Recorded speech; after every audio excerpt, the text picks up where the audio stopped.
comment nous avons été en guerre, mais personne n'est venu nous aider. Personne n'est venu nous aider pour faire cette guerre, qui est d'ailleurs une guerre internationale. Mais à l'épreuve du fonctionnement de ses propres règles, on se rend compte que ces institutions sont autrices de coups d'État. Donc, ce n'est même pas une monnaie de cohésion. Puisqu'effectivement, vous prenez même le CFA camerounais, il n'est pas convertible avec le... Quand on parle des objectifs de la création, je vais parler de l'UMOA, mais de l'UMOA, c'est bien sûr l'intégration économique dans les pays membres à travers justement le renforcement de la compétitivité des activités économiques dans un marché concurrentiel. Est-ce qu'aujourd'hui on peut dire que cet objectif est atteint? Écoutez, moi je veux faire deux observations préliminaires. La première observation, c'est que ce type d'intégration régionale, notamment la communauté des États de l'Afrique de l'Ouest, nous avons vu comment nous avons été en guerre, mais personne n'est venu nous aider. Personne n'est venu nous aider pour faire cette guerre, qui est d'ailleurs une guerre internationale. Il a fallu que l'AES crée ce qu'on appelle une force, une forme de force armée pour pouvoir faire face. Personne n'est venu nous aider. Ça, c'est la première observation. La deuxième observation préliminaire, c'est que on nous dit que la communauté financière africaine, créée le 24 mai 1945 là, ça garantit la convertibilité de notre monnaie. Or, quand vous quittez ici avec un billet de 10 000 francs CFA, vous arrivez en France, vous ne pouvez même pas acheter un café ou une baguette de pain avec ça n'a pas de valeur. Ça n'a pas de sens. Cette question de convertibilité me pose déjà un problème. Ensuite, lorsque nous voulons, par exemple, acheter des fusils mitrailleurs pour armer nos hélicoptères, on est obligé de passer par la place de Paris, qui refuse de garantir cette convertibilité parce que nous avons des problèmes politiques, parce que nous avons une opposition politique. Nous sommes obligés d'aller vers le Brésil. Nous sommes obligés d'utiliser d'autres stratagèmes pour pouvoir, en fait, acheter des armes pour combattre les terroristes. Donc, permettez-moi de dire déjà que le CFA, c'est une aberration économique. Comme M. Nadambega l'a expliqué, c'est une aberration juridique. Maintenant, pour répondre à votre question. Mais en matière d'intégration économique, on a vu que, en réalité, c'est le superficie de la France pour pouvoir maintenir sa domination sur les pays qui, jadis, ont été colonisés. Il ne faut pas qu'on se voile la face. Et là, nous, au niveau de l'AES, on a compris maintenant cette nécessité de nous diriger vers une forme de souveraineté économique. Donc moi, je ne crois pas du tout d'un seul iota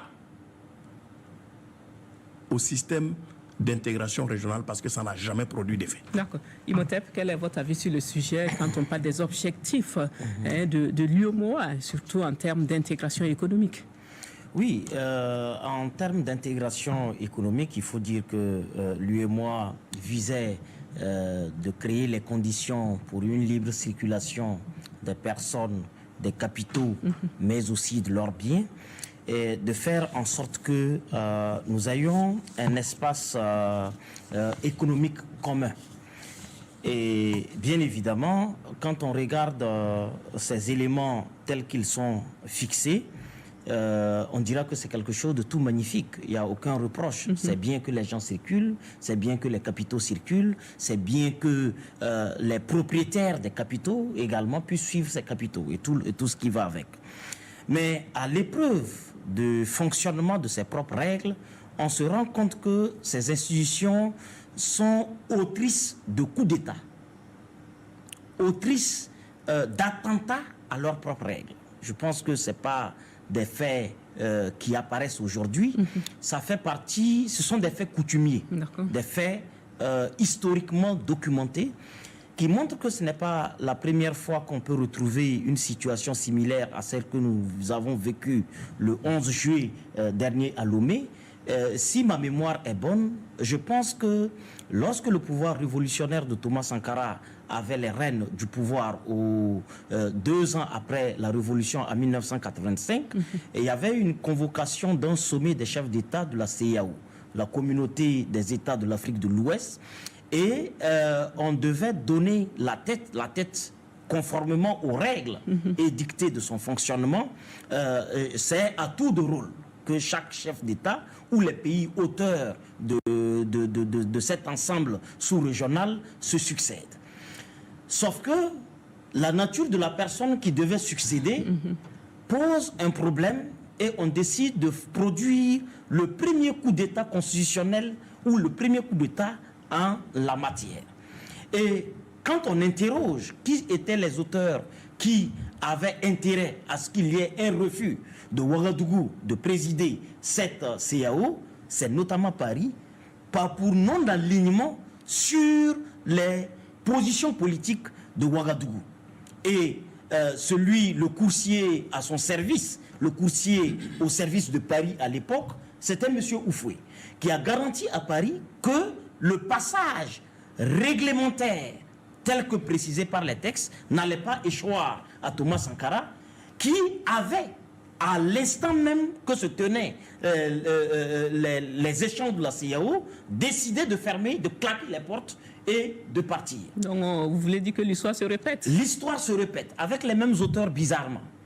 Parce que la Côte d'Ivoire joue un rôle très offensif dans le refus de faire respecter les règles de l'UEMOA qui prévoit, selon son propre fonctionnement, que c'est le Burkina Faso.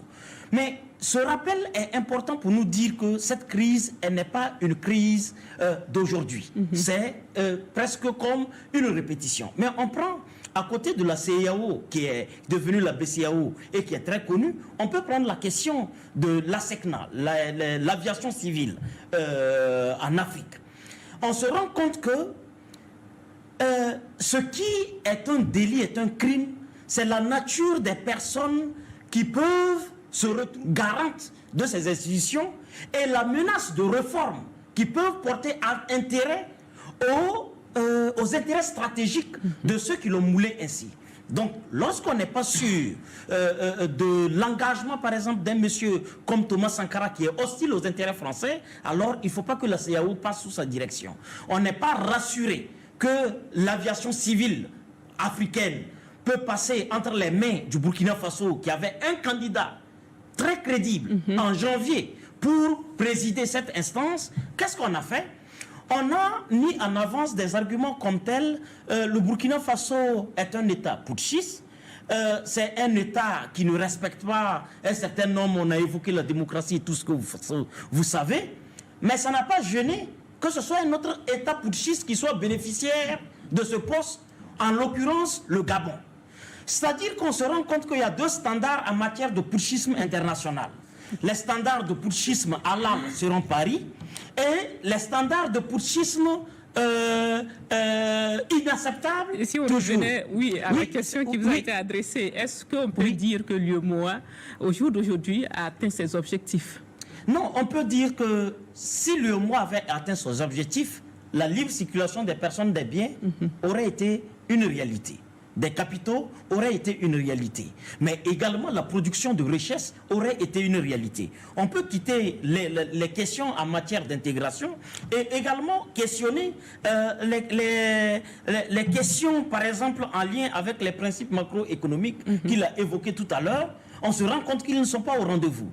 Et c'est bien d'avoir précisé qu'on est passé de union monétaire ouest-africaine à union économique ouest-africaine. Alors, cette transition est révélatrice d'un dysfonctionnement de cet instrument lié à son fait néocolonial. Parce qu'il ne peut pas réguler la question de la monnaie, parce que ce n'est pas lui qui a créé la monnaie, il n'est pas auteur de la monnaie. La monnaie que nous avons, c'est des signatures de général Charles de Gaulle, de René Pleven, ministre de l'économie ou des finances de la République de France, et Jacques Soustel, ministre des colonies. Ils ont signé ça au lendemain de la Noël et ça a apparu au journal officiel de la République de France. Aucun instrument légal africain, que ce soit un chef d'État, ce soit les parlements, la question monétaire des parlements n'est pas évoquée par nos parlements à nous. C'est le Parlement l'Assemblée nationale française, qui continue de statuer sur, par exemple, le franc CFA. Ça montre que l'union économique et monétaire n'a pas atteint ses objectifs. Quand on interroge encore l'urgence qu'il y a à créer le bien-être pour nos populations. Et je pense que c'est ce qui est visé par le Burkina Faso, le Mali et le Niger, d'apporter des réformes audacieuses en la qualité de décoloniser cette institution qui refuse le fait décolonial. Alors, ce qui m'amène à vous poser la question sur les liens qui peuvent exister entre l'UEMOA, la CEDEAO, la France et le franc CFA. Ok, merci. Juste une seconde pour préciser ce qu'il est en train de dire, le soutenir dans ce qu'il dit. C'est que, si vous regardez le logotype de l'UEMOA, c'est comme un ballon, 2 hémisphères. En haut, vous avez du jaune, vous avez effectivement du bleu en bas. Et avec effectivement des genres de cordelettes, de haine, qui s'enchevêtrent. En fait, ça symbolisait quoi? 2 choses essentielles. La solidarité et la complémentarité. Sur effectivement les éléments, les outils, les équipements, les ressources, mais aussi l'intellect. Et le jaune là représente l'intellect. À votre question, je dirais, regardons, est-ce qu'il y a de la solidarité? S'il y a de la solidarité, on ne peut pas, autour de quelqu'un, dire effectivement, d'un État, dire effectivement qu'on le bloque. Est-ce qu'il y a complémentarité? Non, les gens pensent effectivement qu'ils sont suffisants. Parce qu'ils sont à 40%, statistiquement parlant, dans la production à l'intérieur, effectivement, de l'UEMOA. Alors, ils se disent, c'est notre force, et au plus fort, les meilleures rentes. Mais si c'est ceci, il n'y a pas de solidarité. Parce que la solidarité suppose une équité. Ça suppose effectivement que vous acceptez que les gens ont le même droit, même s'ils n'ont pas effectivement la même contribution. Maintenant, vous parlez de quels sont les liens qu'il y a entre le CFA, la France et l'UEMOA et la BCEAO. Ce qu'il faut faire, il faut d'abord observer, que la France était membre de la BCEAO, membre décideur au niveau de la BCEAO, et qu'ils avaient même le droit de veto. Ils avaient même le droit de veto. Et à partir du moment où ils ont le droit de veto, ça veut dire quoi? Que c'est eux qui décident qu'est-ce que l'on fait. Je vous disais, la BCEAO, c'est une banque centrale. La banque centrale est chargée, entre autres, de la régulation monétaire. Et la régulation monétaire, ça veut dire quoi? Je disais tantôt, c'est la circulation de l'argent, c'est les règles. Et quelles règles? C'est comment on fait effectivement pour qu'il y ait moins d'inflation. C'est comment on fait effectivement en sorte qui définit également les politiques économiques. Parce que dans ces politiques économiques, on définit c'est quoi le taux d'intérêt. Et c'est quoi effectivement les niveaux de risque jusqu'auxquels on peut aller pour prêter aux banques. Et les banques vont prendre effectivement ceci et renchérir pour effectivement les clients. Donc, ça veut dire que c'est depuis Paris, parce qu'ils ont le droit de veto, qui dit c'est quoi les politiques, c'est quoi les taux. Et vous avez dû remarquer, même en simple client des banques, que les banques ont des surliquidités, pendant que des gens veulent investir pour des usines. Parce qu'il ne faut pas permettre effectivement à ces pays-là de s'industrialiser. Il faut leur permettre seulement d'avoir ce qu'il y a, ce qu'il faut pour produire, et puis produire ce de quoi on a besoin en Occident, mais pas ce de quoi ils ont besoin eux. Donc, vous voyez le lien déjà établi entre effectivement la métropole, parce qu'il faut continuer d'appeler ça la métropole, puisqu'effectivement ils ont toujours le droit de veto, et notre banque centrale. C'est vrai que des gens vous diront aujourd'hui que depuis 2019, il y a eu une révision et que le compte d'opération n'est plus effectif, etc. Mais c'est juste la poudre effectivement aux yeux. Parce que vous verrez effectivement qu'un autre objectif qui était assigné à l'UEMOA, c'était de faire en sorte qu'on instaure une monnaie forte, qui est crédible.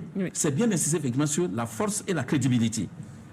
Et faire une transition qui allait effectivement conduire vers une monnaie plus régionale.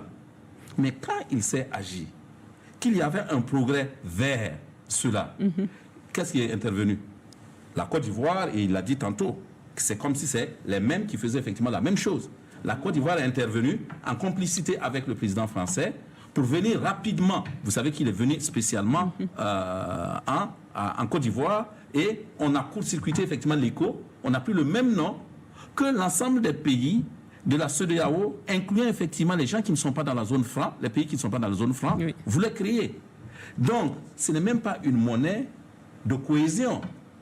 Puisque effectivement, vous prenez même le CFA camerounais, au niveau de l'Afrique centrale, il n'est pas convertible avec le CFA en Afrique de l'Ouest. Et puis, ça divise. Parce que nous sommes effectivement, au niveau de la CEDEAO, ensemble. Mais les gens sont en train de dépenser le Cedi au Ghana, alors que c'est le Naira au Nigeria, alors que c'est des puissances.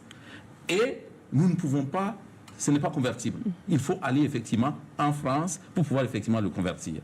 Et puis c'est quoi cette monnaie qui n'est pas battue chez vous, qui n'est pas produite chez vous? Et si bien que souplement, ils disent quoi? Que c'est l'émission. Pour ne pas dire effectivement que vous produisez. Et l'émission, c'est un mot trop savant pour ne pas faire, pour donner l'impression que c'est au niveau de la BCEAO ici que nous produisons effectivement, en Afrique de l'Ouest, que nous produisons notre argent. Mais ça, vous savez que l'argent, c'est l'argent, mais l'argent a un coût de production. Et ce coût de production est mis encore à la charge effectivement de nos États. Donc, très rapidement, on peut établir, c'est un lien toujours d'exploitation, de domination.